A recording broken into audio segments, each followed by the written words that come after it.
CEOs, the 7 streams of success here. Back to give you all the diamonds on creating additional streams of income and transitioning out of corporate. All right, today we are going to talk about assessing your finances, right? Because that is super important when you talk about transitioning out of corporate or creating additional income. Everybody always wants to tell you how to start a business and what you should do and A, B, C, D stuff, but nobody tells you about the finances. Nobody tells you how important it is to make sure your finances are good beforehand. Nobody tells you about how important it is to make sure you have a certain amount of money for this and your taxes and your business banking. I mean, so we're gonna start from the beginning, right? Let's just assess it. Let's just go over everything. So let's go. Let's jump right in. All right, so you really have to understand your current financial situation. Just assess it and really figure out what you can do based on what you currently have, right? A lot of us are on fixed incomes, which there's nothing wrong with that, but we really have to figure out where you could move money around to make this work, right? An idea is great, but is it sustainable? Is it something long-term that you can really keep up with based on your current financial situation? That's something you really want to take into consideration. Identify if there are any areas for improvement, right? Because we're not going to be perfect. None of us are perfect. There's lots of things that we could do to prepare ourselves to have a business, right? Just like they tell you have to prepare your credit and your finances to buy a house, it's the same thing. Business is an investment just like a house is an investment, right? They tell you to stop putting stuff on your credit cards. They tell you to slow down on your shopping. They want all of your finances to look good, right? It is the same thing in business. You want to make sure all of that is good before you start your business, because sometimes you're going to need a personal guarantee, which we'll go into that at a later video, to be able to get certain credit cards for your business. So if your personal credit is not good, you're not going to be able to qualify for certain credit cards. Now, does that mean you can't get any credit card? No, of course not. I'm not saying that. But you want to be able to qualify for everything, right? So make sure your personal finances are good. If there's any gaps, anything that you're wasting money on, anything that you want to get better about spending wise, make sure you take care of that. Go ahead and nip that in the bud as soon as possible, okay? You want to be the representation of how you want your business to come out, right? So if there's something that you could do that you know you should be doing, let's go ahead and do that, right? Let's just be our best personal financial self so that we can be our best business financial self. Like I said, most of us are on a fixed income, right? So you want to make sure the very, very, very, very, very first thing you do before you open any business is have a safety net, right? Let's say your job finds out that you've been researching, somebody told them that you mentioned something about a business that you wanted to start, right? And they decide that they're going to fire you for no reason at all whatsoever. You need to make sure that you are good, that you can pay your bills, that you can take care of everything that you need to take care of without that job, right? And I'm not saying that you can't start having ideas while you're at your job because they're going to potentially fire you. That's not what I'm saying. But what I am saying is that no job is guaranteed, right? A lot of them are at will, especially depending on what state you live in and you work in. So be very mindful of that just in general. Even without you deciding to start a business. Let's say you make lots of money, you don't need additional income. Your income is perfect. You don't want any additional income streams. You're totally fine with how much you make. You still should have a safety net. You still should have some amount of money that is put somewhere to the side that you can use for emergencies. So this is applicable to everybody. And I don't mean like a savings account, just a savings account, right? Because the savings account is money in one place. You need money in several places. You need money in the house. You need money spread out. Your money should never be in one place. Your money needs to be in at least 3.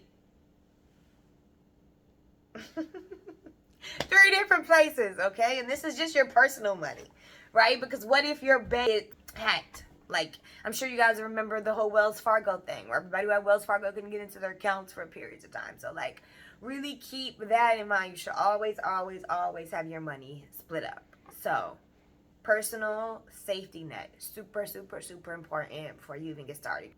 You really want to make sure that you know how much that is and that you can plan accordingly with that and not mess up your actual finances while you're starting your business. We're going to talk about some tips to get her done, right? To make some improvement. We want to reduce all the non-essential spending, right? And this is something that you kind of want to get used to anyway, because as a business owner, all your money's going to be going towards your business. All that shopping and all those random strenuous things, you better make it relate to your business or you're not going to be able to buy it, which is why making your business your passion is super important, right? I had an infatuation with hair. So I have a hair business. Now I can buy all the hair I want, right? So that's kind of where your goals and your vision and all of the alignment makes sense, right? Let's say I wanted to start a fishing rod company because there were not a lot of fishing rod companies. Let's say there's a monopoly on the fishing rods. That's going to be a little bit harder, right? Because I'm going to have to spend money on that, plus spend money on all of the stuff that I like to spend money on, which is fine, right? That's totally feasible. But kind of makes more sense to do, both in one. So all of my businesses are passion businesses. I suggest everybody pick a passion business because then it doesn't feel like work. It feels like fun. So with that being said, that kind of plays into the non-essential shopping, right? I was going to get coffee every day, and then I decided I'm just going to go get some ground coffee, and I'm going to make coffee in the house, right? I make cold brew, I put it in a little container, and then I can just pour it as I need it. So there's lots of things that you can do to alter your little everyday or every week or your normalcy of non-essential items. That is going to be super imperative to you being a business owner or you creating your additional streams of income, because that extra money that you're not spending could just go into your business, right? You're wondering where the extra $200 comes from. Maybe you're one of those people who buys lunch every day. Bring a sandwich. So what? It's boring. You'll eventually own a business that's worth a lot of money and you'll create generational wealth for your family, and then you will not care about the lunch that you had to eat for 6 months or something like that. Bigger picture is not a big deal. Really keep that in mind when you think that you are taking away from yourself or not giving yourself something that you really want, because that's not necessarily the case. You are just shifting your mindset to really feel like this other thing that you want is just more important right now, which is okay. So keep that in mind. Money can always come from somewhere. You'd be surprised when you shift your money and you shift your mindset, how much extra money you have. And a way to increase saving just in general, a lot of banks, especially non-traditional bank, I suggest everybody get a non-traditional bank. We'll go into non-traditional banks in another video, but I think everybody should get a bank account where they will allot you to save a certain amount of money automatically, right? So my account is set up so that every incoming amount of money that comes in, that they take 10% of it and they put it into a savings account, right?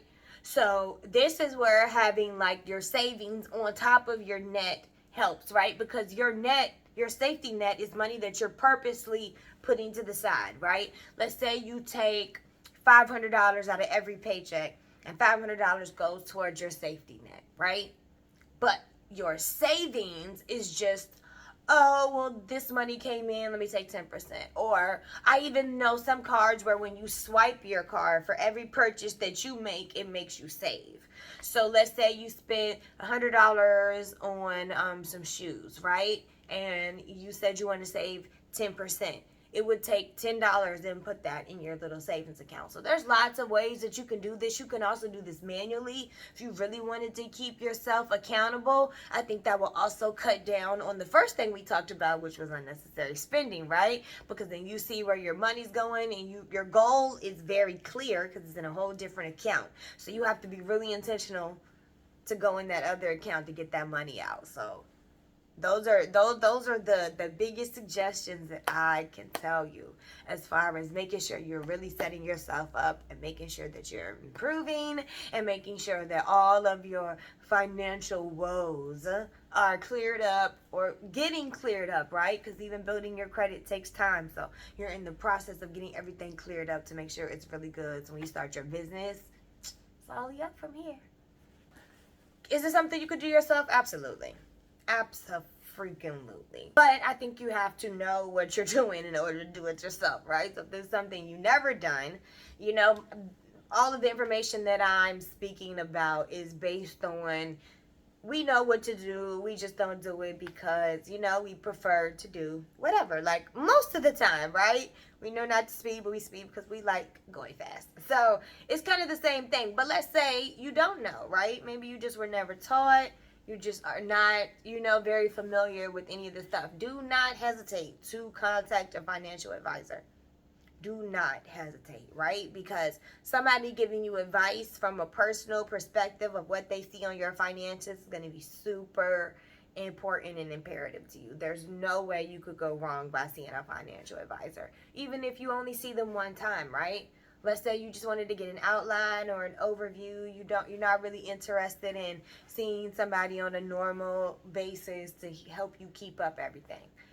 Seeing them that one time is going to be super important, right? Because they're going to tell you things that maybe you didn't see. They're going to give you a different point of view. And make sure that you be very open to the information, right? Because that's something that you're also going to have to learn in business when you start creating additional streams of income. Everything's not going to go right. Everybody's not going to tell you yes, and you're not always going to get to have your way. So be very open to the financial advisor. Take all of the information that they give you. Take the advice, because it definitely will help better set you up for success in the future. All right, y'all. So that is the breakdown of the best ways I think that y'all should really assess your finances before you jump into a business, before you start creating additional streams of income, even the ones that don't require you to have startup money, right? Because I think that's a misconception, that just because you don't require startup money, that you won't require money to run it. You always require money to run it. No business is free to run, right? Your time is valuable. Your time is money. Let's say you're an attorney and you get paid $600 an hour, right? Where you're going to be spending time working on your digital products. Time is money, no matter what people say. It is. So be very cognizant of that, right? So you want to make sure that your money is set up good. So when you go into your business, your time is spent wisely, that your time is not wasted, because once again, that's going to cost you a lot of money, right? So instead of paying more money on the back end because you didn't want to get everything straight up front, just get your finances straight. It definitely will behoove you in the future. So that is all for this video. We're definitely going to be dropping some other videos soon, so make sure you check them out. CEOs, as always, it was a pleasure.